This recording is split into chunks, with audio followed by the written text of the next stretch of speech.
Hello and welcome to Joff Paper Review. I'm Isaac Thornton, this is my good colleague James Parkins, and this is Greg Walker. And today we're going to be reviewing the News of the World, the Sunday Mirror, and the local paper, the Hastings Observer.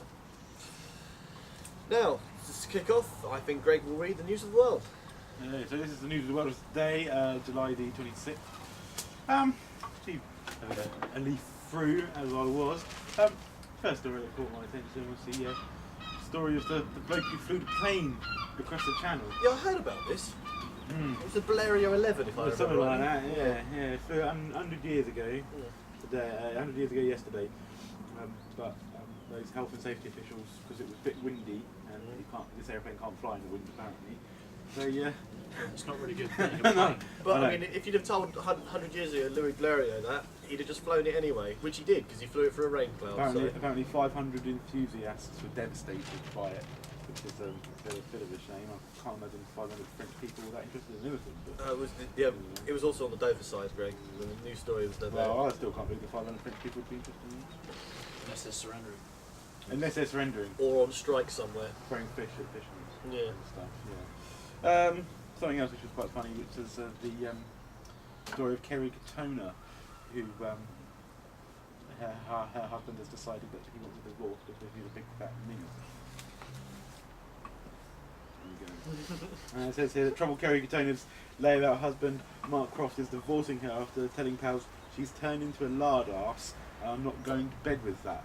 You can see on the picture, she's got folds. She does have folds. Yes, look at that. Creases. Waking up to that. It's creases in her skin. She's a mess. Yeah. Says the former cabbie is launching legal proceedings to end their turbulent 2-year marriage after fed up Kerry kicked him out last Saturday for the 3rd time this year.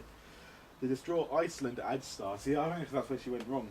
All that meals for a pound. All them Arctic rolls and stuff. Well, yeah, I mean, if you've ever eaten Iceland food, it's so tasteless and horrible that either to fill yourself up you have to eat lots of it to make you feel like, well, at least I've spent the same amount of money as I would on normal food, or you just sort of waste away and die. So obviously Kerry Katona having free Iceland food for advertising it, she's no doubt binged. It's like, I'm sure it's like working in McDonald's or something. You get like free McDonald's, you're just going to turn into a big greasy ball of fat. And you just look at the people who work there. Council has decided who should get a job by flipping a coin. I mean, at least that's fair. Fair system. At least that's fair. Yeah. Who do we use? Let's just flip a coin. This murderer, and the guy who's actually quite good for the job. Equal opportunities and all that. Yeah, it's the murderer. At least they're not being like racist or anything like that. No, Who goes there? Heads or tails? Cool. Heads or tails? Oh yeah, you got it. Just going back to the Kerry Katona story just for a second. Have you seen the picture of her mum? I have seen her London. I mean, there's obviously the fat gene. It runs in the family. Yeah, there's obviously the fat gene going on there. It's a whacker jacket. There's also the Jordan stuff. Jordan's been sleeping with people. Well, they're sort of fucked really. Yeah. He's just a whore. Beckham, you wouldn't have actually thought could actually have a fight, but he still hasn't. He threatened somebody. Hey, you here? Come down here. Yes, you down here. Blah blah blah blah. Swine flu. As everyone's in the news today, there's the facts and myths going on. Myth. I've got a runny nose. I have swine flu. Well, no. Could really be a number of things. Yeah, it could. And they say fact. Probably not. But if you're hot with a temperature of 38 degrees or more, or other flu-like symptoms called the National Pandemic Flu Service, Right. which just for anyone who needs to know the number is 0800 1513100. There you go. If you think you've got swine flu. Yeah. 0800 1513100. Myth. I'd be safer if I wore a face mask. Fact. Wearing a face mask will not stop you catching swine flu. The best advice is to sneeze into tissues or your shoulder if you don't have a tissue. Pregnant women must lock themselves indoors. Well, that just makes sense anyway. The NHS can't cope. Well, With what? Yeah, With anything. Anything. Well, to be fair, It's quite the NHS is pretty awesome. it's quite a Yes. sweeping statement that the NHS can't cope. We at the Joffs are big fans of the NHS. We are a big fan of the NHS. As being a patron myself recently, You can catch swine flu from pigs. Is that a myth or is that a fact? Let's find out. well, the fact it's being It's called a- swine flu. It's a myth. Ah! Despite its name, you can't get swine flu from pigs or by eating pork. So where did it come from? Pigs. So you can. That's bollocks. Yeah.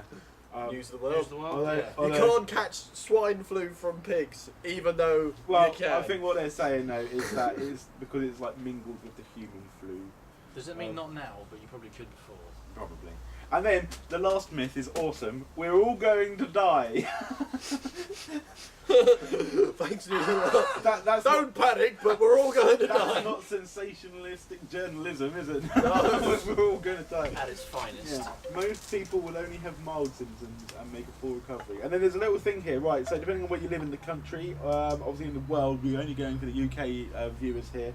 Sorry, world viewers. Yeah, sorry for the worldwide viewers. However, right, so first of all, us down here in the southeast, it's a 1 in 520 chance of catching it.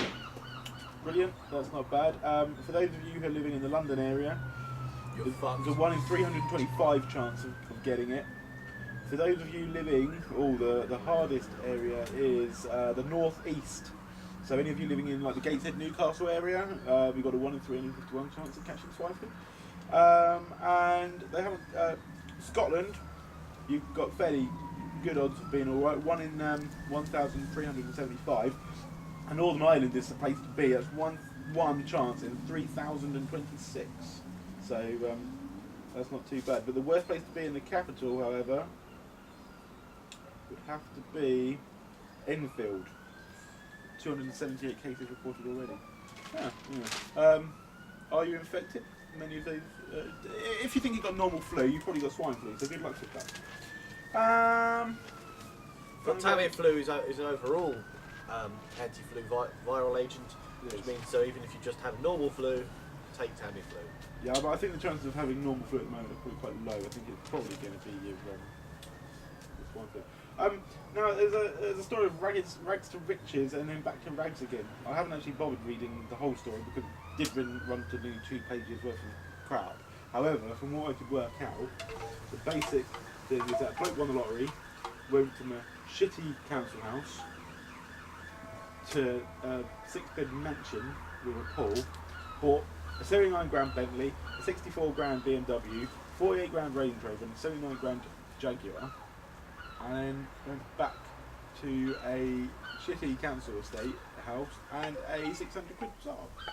What he did here though is he didn't listen to the advice of Camelot and the solicitors. So to be quite honest, This is unfair. Vince Taylor, you're a silly man. So did he just spend it all? Well, I'm not entirely sure because I didn't read it all, but basically he didn't listen to the advice of Camelot. They know what they're talking about, and he kind of spent all his money and he lent it to a lot of people and they never paid it back. So that's silly, really. I mean, I am being the news. I would have, gone to the Bahamas or something. Yeah, I would have listened to the advice of Camelot person. Yeah. And another interesting one here is diversity. Cold dumps Britain's Got Talent winners. I mean, I didn't watch Britain's Got Talent. Did you? No, You didn't. some of it, yeah. Yeah, that was Susan Boyle, wasn't That it? was Susan. Yeah, she didn't win though, did she? She came second. She tried. What's happened to her now, though? She's done a great spread here about it. Oh, fantastic stuff. Well,